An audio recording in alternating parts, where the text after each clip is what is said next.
Le Congo est menacé. Oui, le Congo. Ma chère terre-mère, en dehors du drame historique qu'est le Congo-Kinshasa, en dehors de tout ce que ce pays a déjà subi et subit actuellement, il y a 3 raisons de plus de s'inquiéter pour la République démocratique du Congo. La première raison, c'est l'appétit occidental. La seconde raison, c'est le fait qu'ils doivent choisir tout sauf les BRICS. Pour l'Occident, le Congo doit choisir tout sauf les BRICS. Et la troisième raison, c'est le concept du trop gros pour manger. Je vous explique l'affaire, je vous dis ce qui se passe. On sait que les Américains luttent contre la Russie et la Chine, peu importe où ceux-ci se trouvent. On a vu comment est-ce qu'ils ont poussé l'Ukraine à la guerre. Voici 30 ans déjà que de plus en plus les Congolais ne comptent plus. Par contre, le sous-sol de leur beau pays compte en banque et compte dans les industries. L'actuel ordre multipolaire a une étonnante ressemblance avec celle de la guerre froide, du moins à la période de la guerre froide, c'est-à-dire caractérisée par 2 grands blocs en formation. Vous ne voyez pas la ressemblance là? Du genre, chaque nation se trouve confrontée au choix de son allié. Dans ce contexte donc, la République démocratique du Congo, qui manifeste un intérêt envers les BRICS, pose problème.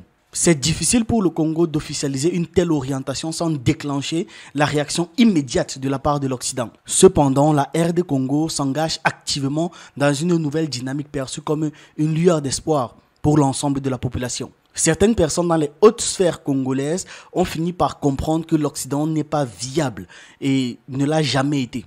Avec l'Occident, on ne vit pas, on survit de plus en plus difficilement jusqu'à disparaître. Ivan Vangu-Ngimbi, l'ambassadeur congolais en Russie, a dit que, et je cite, « Non seulement nous avons un intérêt, en plus nous sommes quelque part courtisés aussi ». La RD Congo fait partie des 12 nations du Sud global qui a avoué un intérêt particulier pour une collaboration avec les BRICS. Au début du mois de juin de l'année dernière, le ministre des Affaires étrangères congolais a participé à la réunion du groupe des Amis des BRICS qui s'est tenue au Cap. Le Congo s'est donc laissé tenter par une action qui, après 60 ans d'indépendance officielle, des indépendances de façade, ne peut qu'être que meilleure vu la situation dans laquelle elle est actuellement. Cependant, l'Occident n'a pas le même avis. Non, eux ils pensent différemment des Congolais. Ils pensent même différemment pour les Congolais.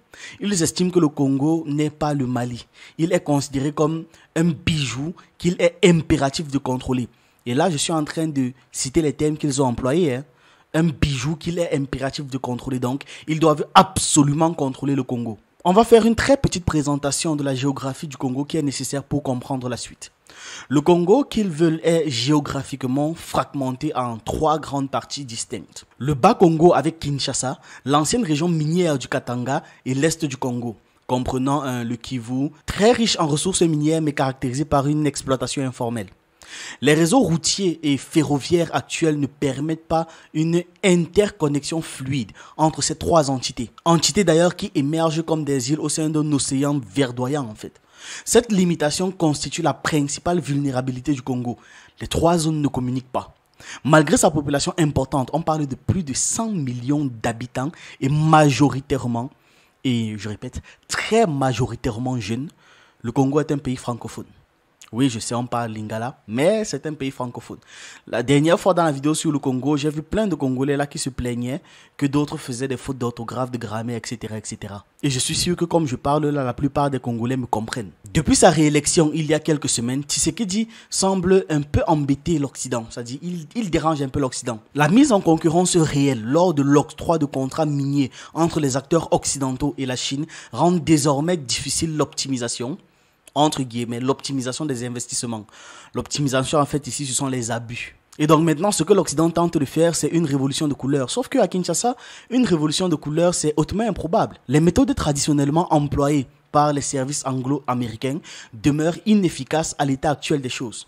Une révolution de couleur, pour ceux qui ne savent pas, c'est un type de mouvement politique non violent visant à renverser un gouvernement en place, généralement en utilisant des manifestations de masse et des actions civiles. Bon, les révolutions de couleur n'impliquent pas nécessairement un changement radical dans la politique ou dans la structure sociale. Et la nature et les conséquences de ces mouvements-là peuvent totalement changer, considérablement varier d'un pays à l'autre. Mais en gros, vous avez l'idée. Donc, l'Occident essaie de provoquer des grèves et d'autres formes de protestation civique parce que le président Tshisekedi semble se détourner du droit chemin. Ouais. On parle du même droit chemin là qui est clairement tracé par l'Occident et qui est un pipeline direct vers le gouffre. Quoi qu'il en soit, ces greffes échouent pour des raisons toutes simples en fait. Les habitants de Kinshasa se concentrent davantage sur leurs besoins fondamentaux, comme se nourrir, survivre et trouver un emploi dans un pays grandement touché par la pauvreté. De plus, les manifestations sont violemment réprimées par les forces de police. Néanmoins, ils ne vont pas s'arrêter là. L'Occident fera tout son possible. Il est possible que des manifestants manipulés et motivés par des promesses déclenchent une réaction des forces de l'ordre. Kinshasa demeurant une grande ville, si des émeutes éclatent là-bas, il y aura des émeutes sporadiques un peu partout, donc ça va se répandre. Et l'ancien ministre Martin Fayulu avait averti en disant que si Tshisekedi est réélu, alors ce sera la guerre. Qu'on se comprenne très bien, l'Occident ne manque d'aucune occasion pour diviser la société civile et exploiter les divisions existantes. Les ressources financières sont un moyen d'influence majeur. Le choix se résume souvent entre le contrôle et le chaos, une dynamique observable ailleurs et à beaucoup trop d'endroits. Par conséquent, l'Occident ne peut se permettre de perdre sa pièce maîtresse congolaise dans ce grand jeu de pouvoir et de domination. Il serait prêt à sacrifier le pays lui-même. Si les stratégies qu'ils essaient de mettre en place là n'aboutissent pas à Kinshasa, elles pourraient être déployées avec succès dans l'est du pays par exemple. L'instabilité chronique, cette instabilité créée à l'est du Congo existe depuis si longtemps. Elle est entretenue et sera développée donc par l'Occident. On parle là de 100 mouvements de libération opérant dans les Kivu et les Ituri se limitent à piller eux-mêmes les mines qu'ils ont soi-disant libérées. Donc ce sont les soi-disant libérateurs qui pillent encore eux-mêmes les terres qu'ils ont libérées. Et c'est comme ça qu'ils procèdent depuis 30 ans. Dans une étude, l'USAID présente partiellement les problèmes des mineurs dans la zone contrôlée par l'armée. Il y a un article intitulé « RDC, la milice Codeco exploite les mines d'or en Ituri ». C'est un article publié le 21 juin 2023 sur le site DW. Cet article présente la réalité des mines sous contrôle des mouvements de libération et c'est violent. Le Rwanda, de son côté, en tant qu'allié crucial des Occidentaux, pourrait vraisemblablement chercher à étendre son territoire à l'ouest de la Ruzizi. Et de manière informelle, cette expansion semble déjà avoir eu lieu grâce à l'action du M23. Pendant que l'opinion internationale est préoccupée par les actualités en Palestine et en Ukraine, il ne s'intéresse pas du tout à l'éventualité d'une guerre d'invasion dont l'objectif est de neutraliser un pays qui veut adopter une posture multipolaire. On va un peu plus pousser l'analyse. Cette instabilité persistante semble être intégrée au plan global qui nous dirige lentement vers une guerre mondiale dont le nom n'a pas encore été prononcé pour l'instant. L'instabilité se propagera depuis l'Est, comme cela s'est produit en 1998 lors de la tentative de reconquête du Congo par le Rwanda, 2 ans après l'arrivée de Laurent Désiré Kabila au pouvoir. Il est à noter que cette tendance est générale et mondiale. Les zones encore non exploitées et insuffisamment contrôlées sont de plus en plus convoitées depuis le début des années 2020. Cela s'observe dans des régions comme l'Arctique, l'Essequibo, le cœur du Congo et pour la France, les îles Éparses. Le Rwanda, en tant qu'allié indéfectible et bras armés des Américains qui ont facilité l'accession au pouvoir de Kagame, envisage d'occuper une vaste portion du Kivu qui s'étend au-delà du Masisi. Cette expansion territoriale serait une réponse à la pression démographique constamment élevée au sein du pays. Ça, c'est un projet que le Rwanda caresse, que le Rwanda chérit depuis plusieurs années déjà. L'or, le coltan continueront de venir du Congo, mais d'apparaître dans les livres comptables comme étant une exploitation rwandaise. L'armée rwandaise a assuré la protection des installations de Total Énergie au Mozambique face aux groupes islamistes affiliés à l'État islamique. Cette force armée rwandaise se distingue par son efficacité au combat, son expérience, son équipement de pointe et son entraînement rigoureux. Face à cette puissante machine de guerre, l'armée congolaise ne semble pas être à la hauteur. Il est donc très probable qu'en marge des conflits médiatisé, une véritable guerre de conquête soit en préparation dans la région du Kivu. Les forces d'interposition sont soit déjà parties, soit sur le point de le faire au courant de 2024. En ce début d'année, il y a une lueur d'espoir pour les Congolais, la SADC. La communauté de développement d'Afrique australe déploie une force d'interposition. Et aussi une dernière initiative, l'Afrique du Sud se positionne en mettant en avant les BRICS une fois de plus. Cette démarche est à prendre au sérieux. La tâche s'annonce donc bien plus difficile pour le Rwanda car l'Afrique du Sud représente la 3e puissance militaire sur le continent africain, bénéficiant d'une histoire et d'une expérience significative dans la gestion des conflits majeurs. Plus au nord, l'Ouganda change de cap. Il a été longtemps l'allié des Occidentaux dans l'exploitation des ressources de l'Est du Congo. L'Ouganda s'éloigne progressivement maintenant de cette alliance. Les prêts de la Banque mondiale et du FMI sont désormais conditionnés à ce pays par l'adoption d'une législation favorable aux droits des plus ultras là. Et c'est une exigence que ni la population ni le gouvernement n'est prêt à accepter. On ne veut pas ça. C'est parce que l'Occident veut entrer sous les draps des gens qu'ils sont en train de perdre l'Ouganda. Et c'est tant mieux, c'est une bonne chose.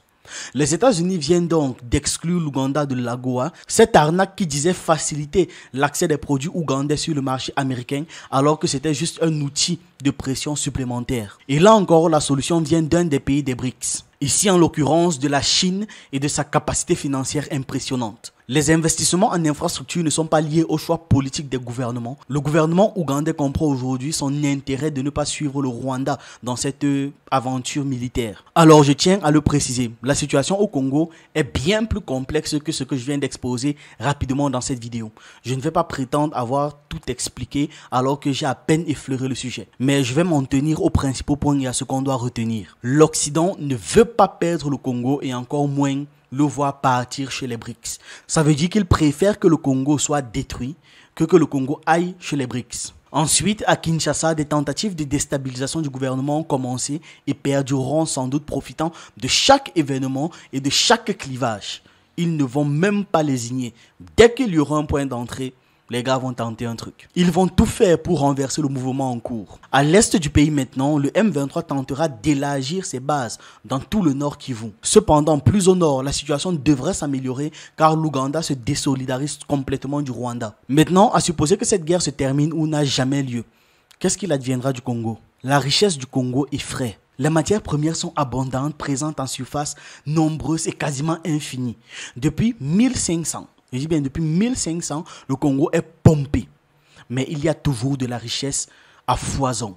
De plus, le pays dispose d'un potentiel énergétique unique au monde. Cette combinaison d'une matière première généreuse et d'une énergie presque gratuite fait du Congo la capitale de la rentabilité, la ville d'or de l'industrie, c'est-à-dire le cœur du monde industriel. Et c'est là le critère qui montrera la sincérité des uns et des autres. Dites-vous que le barrage du Grand Inga pourrait offrir la possibilité au Congo pour, genre à peu près le même prix qu'une centrale nucléaire, de générer une quantité d'électricité équivalente à la totalité des centrales nucléaires françaises. Tout ça à un coût bien plus bas même que tous les coûts enregistrés dans le monde. On parle là seulement du Grand Inga. Donc imaginez le reste. Un seul barrage que le pays peut faire qui alimente tout le pays. Je dis bien un seul barrage. Ça veut dire que les autres barrages, c'est peut-être pour fournir l'électricité aux voisins. Vous imaginez le potentiel du pays? Une telle abondance d'énergie sur le territoire d'un pays riche dans toutes les matières premières éliminera rapidement toute concurrence et toute possibilité d'émerger même. Le Congo sera en mesure d'exporter des produits finis et semi-finis à un coût de production inégalé parce qu'ils ont de l'énergie à foison, ils ont la population, ils ont des richesses extraordinaires. Il va incontestablement attirer toutes les industries très énergivores là. Plein d'industries vont venir s'installer au Congo, ce qui va perturber de nombreux pays, parmi lesquels les États-Unis, la Chine, l'Inde et la Russie. Mais s'ils sont alliés aux BRICS, les autres, ça ne va pas les déranger. Qui sera le plus embêté? C'est l'Occident. Maintenant, c'est parce que le Congo est si riche et que les pays africains dans l'ensemble sont si riches que je vais toujours encourager une alliance entre les pays africains. Ce sera toujours plus intéressant que n'importe quelle autre alliance extérieure en fait. Ça n'empêchera pas certains pays africains de faire partie des BRICS ou d'autres organisations qui suivent les intérêts des pays africains. Mais sauf qu'on a besoin de prime abord d'une organisation de pays africains bien établie qui travaille et œuvre aux intérêts de l'Afrique. Et après, on pourra intégrer d'autres groupes régionaux et mondiaux. Notre peuple souffre parce que nous sommes riches et non le contraire. La richesse de l'Afrique bien gérée nourrit le monde entier jusqu'à la disparition de l'humanité. Je dis que si la richesse de l'Afrique est bien gérée, tout le monde peut manger pendant des millénaires et des millénaires. Le Premier ministre Samalou Kondé est intervenu le jeudi 24 août 2023 devant les chefs d'État et de gouvernement membres de cette organisation et des pays invités pour prononcer le discours de la RD Congo au nom du président de la République Félix Antoine Tshisekedi. Il a dit, et je cite, « L'évaluation des potentiels dont regorge mon pays m'amène à affirmer son caractère de pays solution. » Là, il dit de pays qui propose des solutions et qui organise les choses. Alors espérons que pour le Congo, cette proposition constructive soit partagée. Le Congo n'est pas seulement la capitale de l'Afrique. c'est aussi la capitale du monde. Dites-moi ce que vous en pensez en commentaire et on se retrouve dans une prochaine vidéo. Pour les nouveaux, sur cette chaîne, on parle de culture africaine, d'histoire, d'actualité et on s'édifie sur un ensemble de choses qui nous permettent d'anticiper et d'être prêts à toute éventualité. Je vous encourage donc à regarder nos anciennes vidéos. On a plus de 400 thèmes déjà traités et si vous voulez plus de contenu, vous pouvez vous abonner à nos autres chaînes YouTube en fonction de vos centres d'intérêt. Sur Ekima, on parle d'économie et de sciences humaines. Sur Hassani, on parle de jeux vidéo et de divertissement. Si ça vous intéresse, les liens sont en description.